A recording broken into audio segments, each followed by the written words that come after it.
لیکن ان کے نظریات ٹھیک نہیں تھے. اپنی رائے کو وہ ایسے پیش کرتے تھے جیسے یہی قرآن و سنت. بڑے بڑے ائمہ کا انکار کر دیتے تھے وہ, یہ بالکل ٹھیک نہیں ہے. اچھا, ان کا دعویٰ یہ تھا میں کسی کی تقلید نہیں کرتا, میں صرف قرآن و سنت مانتا ہوں. ان کا ایک کلپ میرے نظر سے گزرا چند دن پہلے. ان سے کسی نے پوچھا کہ مرد اور عورت کی نماز میں کیا فرق ہے, عورت سمٹ کے نماز پڑھے گی مردوں کی طرح؟ انہوں نے کہا سمٹ کے نماز پڑھے گی. اب یہ جواب مجھے ان سے توقع نہیں تھی, اس لیے کہ وہ جو ہمارے سلفی حضرات ہیں وہ تو یہ بات نہیں کرتے. پھر انہوں نے مثالیں دینا شروع کر دیں کہ اس پر تو پوری امت کا اجماع رہا ہے کہ عورت کیسے نماز پڑھتی ہے, سمٹ کے پڑھتی ہے. پھر انہوں نے اہل حدیثوں پہ طنز کرنا شروع کر دیا کہ یہ اہل حدیث بھی پہلے اسی کے قائل تھے کہ عورت سمٹ کے. کہہ رہے ہیں ان لوگوں نے اپنے نیا فتویٰ نکالا ہے. ان کا کلپ مجھے کہیں ملا نا تو میں شیئر کروں گا اس کو, میرے تو نظر سے گزرا, پھر وہ گزر گیا. اب وہ بھی کسی کی تقلید نہیں کرتے. وہ کیا کہہ رہے ہیں, عورت کیسے نماز پڑھے گی, سمٹ کے نماز پڑھے گی. ناصر البانی رحمہ اللہ تعالیٰ ایک دفعہ ہمارے ایک عالم تبلیغ میں نکلے ہوئے, تو تبلیغ جماعت میں کچھ سلفی لوگ بھی وقت گزارتے ہیں, ان کے ساتھ ایک سلفی عالم بھی, سلفی عالم نہیں ایک عامی آدمی جو سلفی. تو ہمارے استاد تو فقہ حنفی کو فالو کرتے تھے, وہ امام کے پیچھے تلاوت نہیں کر رہے نا, سورہ فاتحہ نہیں پڑھ رہے. وہ سلفی نے ان کو پکڑ لیا.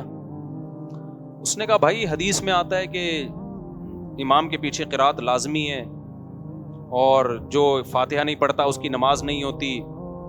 تو انہوں نے پوچھا جہرن میں سرن میں؟ انہوں نے کہا جہرن ہو یا سرن ہو, دونوں میں نماز پڑھنی, سورہ فاتحہ پڑھنی پڑے گی. پھر وہ حوالے البانی, پھر انہوں نے کہا ابو حنیفہ تو یہ کہتے ہیں. کہا بھائی ابو حنیفہ کا دور گیا, اب تو جو ہے نا کمپیوٹر پہ ساری حدیثیں نمبر لکھو آ جاتا ہے. اب آپ آج کے جو سلفی علماء ہیں ان کو فالو کرو, وہ کسی کی تقلید نہیں کرتے. پھر ناصر البانی رحمہ اللہ کا حوالہ دینے لگے, البانی یہ کہتے ہیں, البانی یہ کہتے ہیں. ہمارے استاد چونکہ عالم تھے, انہوں نے کتابیں پڑھی ہوئی تھی, البانی کو بھی, ناصر البانی رحمہ اللہ کو بھی پڑھا ہوا تھا. انہوں نے کہا البانی تو یہ کہتے ہیں کہ جہری نمازوں میں کم از کم نہیں پڑھی جائے گی.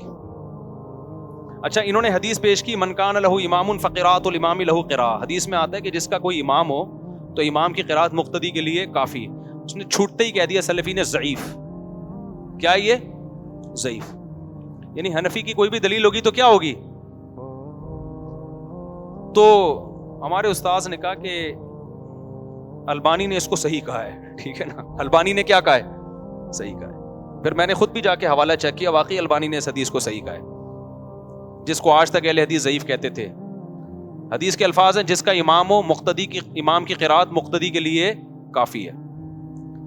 کہتے ہیں لیکن البانی نے اس کو صحیح کہہ کے ایک کام کیا ہے کہ انہوں نے کہا کہ جہری نمازوں میں اس حدیث کو فالو کرتا ہوں, سری میں اس حدیث کو فالو نہیں کرتا. سری میں وہ والی حدیث جس میں آتا ہے کہ وہ کیا ہے کہ جو فاتحہ نہیں پڑھتا اس کی نماز نہیں ہوتی نا, وہ جو مشہور حدیث ہے من لم یقرأ بفاتحۃ الکتاب لا صلاۃ الا بفاتحۃ الکتاب, جو مشہور حدیث ہے کہ اس فاتحہ پڑھے بغیر نماز نہیں ہوتی. تو انہوں نے کہا کہ میں نے اس کو, البانی کا یہ رائے ہے کہ یہ سری نمازوں کے بارے میں, اور جہری کے بارے میں یہ والی حدیث ہے جس کا امام ہو مقتدی کی قرات امام کے لیے کافی. تو کہتے جب میں نے وہ سلفی کو کہا نا, وہ ایک دم چپ ہو گیا, خاموش. اب آپ دیکھو کہ ان کے سامنے ابو حنیفہ کا قول پیش کر دیا جائے. ابو حنیفہ نے اس حدیث سے استدلال کیا ہے کہ جس کا امام ہو مقتدی کی قرات امام کے لیے کافی. اور مجتہد جب کسی حدیث سے استدلال کرتا ہے نا, تو یہ مجتہد کی نظر میں اس حدیث کے صحیح ہونے کی دلیل ہوتی ہے. تو ابو حنیفہ کی نظر میں یہ حدیث صحیح ہے, اس کو ویلیو نہیں دے رہے. البانی کی نظر میں جو 15ویں صدی میں پیدا ہوئے, وہ جب کہتے ہیں صحیح ہے تو سر آنکھوں پہ. تو یار شخصیت پرست کا تانا ہمیں آپ دیتے ہو کہ آپ ہم شخصیت پرست ہیں. تو خدا کی قسم اگر ہم شخصیت پرست ہیں تو اللہ کی قسم آپ ہم سے بڑے شخصیت پرست ہو, کہ ہم فالو ایسی شخصیت کو کر رہے ہیں جس کو آدھی سے زیادہ امت نے فالو کیا ہے, اور آپ ایسے لوگوں کو فالو کر رہے ہو جو 15ویں صدی میں پیدا ہوئے ہیں, اور 1% امت بھی ان کو فالو نہیں کر رہی. لیبل سب نے قرآن و سنت کا لگایا ہوا ہے میرے بھائی. بات یہ ہے کہ قرآن و سنت کی تشریح میں حدیث کو صحیح یا ضعیف قرار دینے میں آپ کس کی رائے کا اعتماد کر رہے ہو؟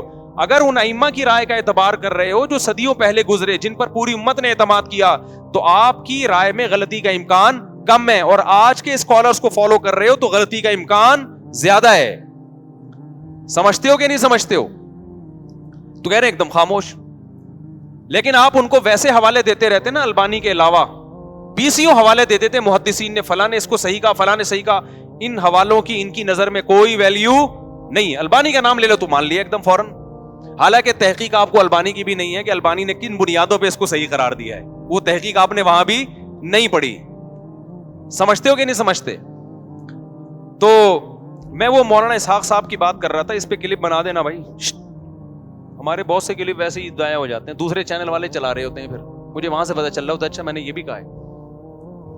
تو یہ تو شکر ہے ہم نے دوسروں کو بھی اجازت دی ہوئی ہے, تو میری بات دوسرے چینل سے مجھے سننے کو مل جاتی ہے بات.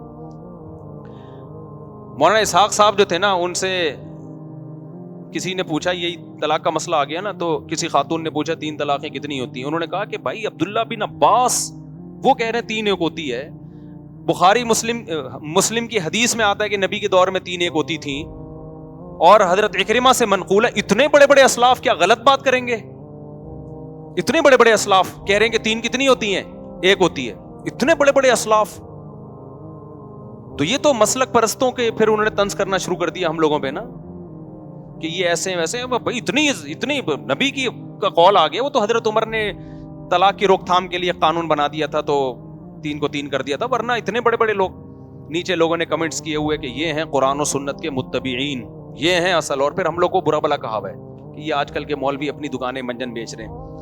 میں نے کہا یار کتنی بڑی جہالت ہے لوگوں کی, کہ جو شخص یوٹیوب پہ جو بھی دعویٰ کر لے, لوگ اس کی دعوے کی تحقیق نہیں کرتے کہ حضرت صحیح کہہ بھی رہے ہیں کہ نہیں کہہ رہے. یہ جو انہوں نے ان ائمہ کی طرف منسوب کر دیا, یہ نسبت بھی ٹھیک ہے یا نہیں ہے؟ فرض کر لو حضرت اکرمہ نے یہ کہا ہے کہ 3 ایک ہوتی ہیں, فرض کر لو عبداللہ بن عباس نے کہا ہے کہ 3 ایک ہوتی ہیں. اب وہ کہہ رہے ہیں کہ اتنے بڑے بڑے لوگوں کو سمجھ میں نہیں آیا, اور یہ آج کے مولوی کہہ رہے ہیں 3 ہوتی ہیں. تو میں حضرت آپ سے سوال کروں گا, عبداللہ بن مسعود سے پوچھو تو وہ کہتے ہیں کتنی ہوں گی؟ 3 ہوں گی. حضرت عمر سے پوچھو 3 کتنی ہوں گی؟ 3 ہوں گی. حضرت علی سے پوچھو 3 کتنی ہیں؟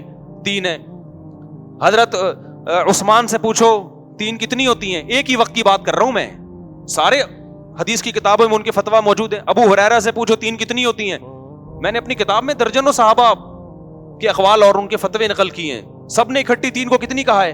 3 ہوتی ہیں. بخاری کی حدیث ہے, نبی کی مجلس میں اکٹھی 3 طلاقیں دی گئی ہیں, نبی نے ان کو 3 قرار دیا ہے, نبی کی مجلس میں, موجودگی میں. تو ایسے اسٹائل میں تو میں بھی کلپ بنا کے ڈال سکتا ہوں. تو آپ کو یہ اتنے بڑے لوگ سمجھ میں نہیں آ رہے, اور 2 صحابہ سمجھ میں آ رہے ہیں, عبداللہ بن عباس اور اکرمہ. حالانکہ انہوں نے بھی نہیں کہا یہ کہ 3 کتنی ہوتی ہیں؟ 1 ہوتی ہیں. انہوں نے بھی نہیں کہا یہ, ان کی طرف نسبت بھی آپ نے غلط کر دی ہے. عبداللہ بن عباس سے بے غبار سند کے ساتھ, بالکل صحیح سند کے ساتھ بے غبار فتویٰ ابو داؤد میں موجود ہے, جس کی سند بخاری مسلم کی شرط پر ہے, کہ ان کی مجلس میں ایک شخص 3 طلاقیں دے کے آیا. آپ نے فرمایا تم حماقت کا ارتکاب کرتے ہو اور پھر میرے پاس آ کے چیختے ہو کہ گویا میں حلال کروں گا. فرمایا تو حماقت کا مرتکب ہوا ہے, تیری بیوی تجھ سے جدا ہو گئی, حرام ہو گئی تجھ پہ. اور پھر قرآن کی آیت دلیل میں پڑی ہے کہ جو اللہ سے ڈرتا ہے اس کے لیے اللہ مصیبت سے نکلنے کا راستہ رکھتا ہے, جو اللہ سے نہیں ڈرتا اس کے لیے مصیبت سے نکلنے کا راستہ نہیں ہے.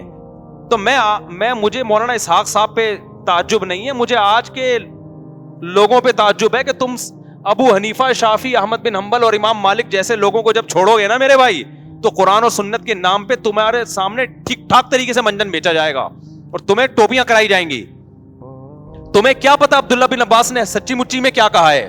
وہ تو ہم سے پوچھو گے تو پتا چلے گا نا, لیکن پوچھتے بھی نہیں ہے. میرا جب کوئی کلپ آتا ہے تو کتنے لوگوں نے کمنٹس کیے ہوتے ہیں, بھائی یہ تو حنفی ہے, یہ تو حنفیت کا منجن بیچے گا. او بھائی جان, ہم حنفیت کا منجن نہیں بیچتے, ہم تو امام شافعی کو بھی ٹھیک کہتے ہیں, امام مالک کو بھی ٹھیک کہتے ہیں. اگر ہم منجن بیچنے والے ہوتے ہم کہتے ہیں صرف ہم ہی ٹھیک ہیں, باقی سب جہنم میں جائیں گے. منجن وہ لوگ بیچ رہے ہیں جو کہتے ہیں میں ٹھیک ہوں, باقی سارے کیا ہیں؟ غلط ہیں, اور آپ کو ان مجتہدین سے ہٹا رہے ہیں.